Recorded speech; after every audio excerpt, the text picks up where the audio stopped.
Thank you so much for staying with us here on the AM Report. Now, Global Players Union FIFpro says forcing players to go back to training right now would be inhumane. This after English side Watford's captain Troy Deeney said he will not show up, with the Premier League giving clubs the thumbs up to start small groups sessions.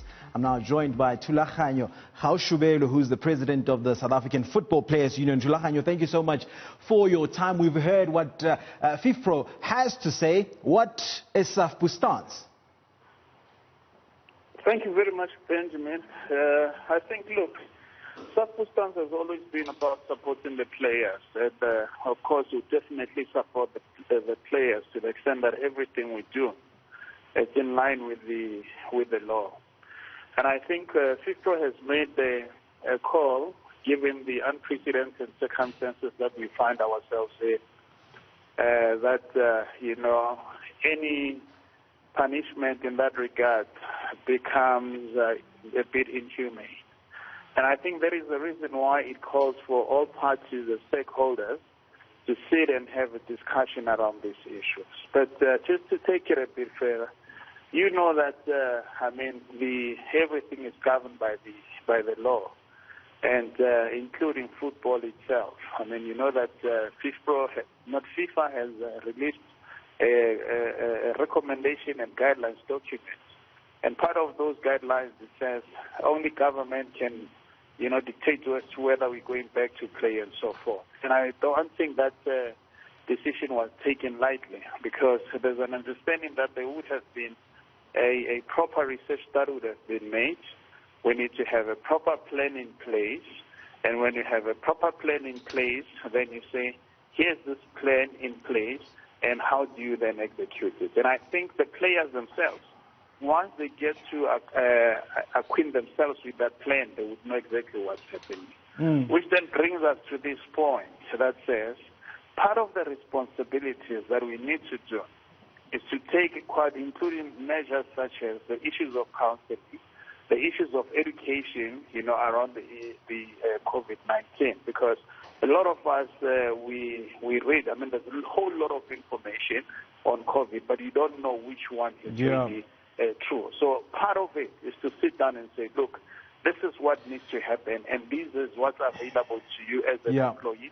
This is what's available to the employer. Now just to come in there, Thulaganyo, you spoke about the recommendations from FIFA, but it's the organization, the same organization that has previously taken exception to government interference in football matters. Is it just a recommendation for now, or is the exception now in a case like this when there's force majeure happening?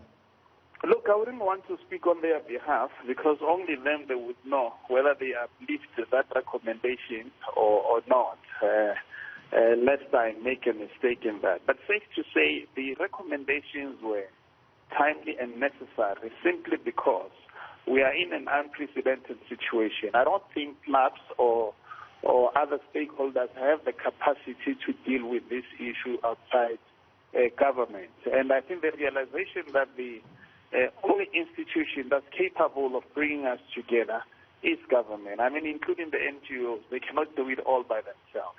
You need government, who is the head of society, to be able to guide, because they do have the resources of being able to do this. As to whether they will be involved, it's something else. But you know that this discussion has been taking place to say, to what extent can government, or should government, have an interference in so far as what is related? Because when you play the World Cup, you want them, to guarantee that certain things will be done and so forth.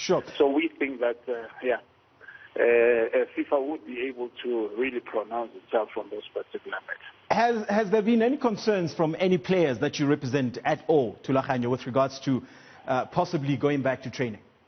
No, the only concern that the players had, and which they have expressed, was with regards to the safety, to say, look, we are willing to go play, provided that everything is being taken into consideration. The players have said they want to ensure that the Occupational Health and Safety Act, with that reference to Section 8, has been implemented, that the employer would be able to provide safety. So if they have that and everything is guaranteed that this is what would happen, the players will go back to play, because there are two issues that the players are raising. There's the issue of health as well as the issue of their livelihood. So they cannot just only look at the issue of health to say, okay, we are looking at health and that's it.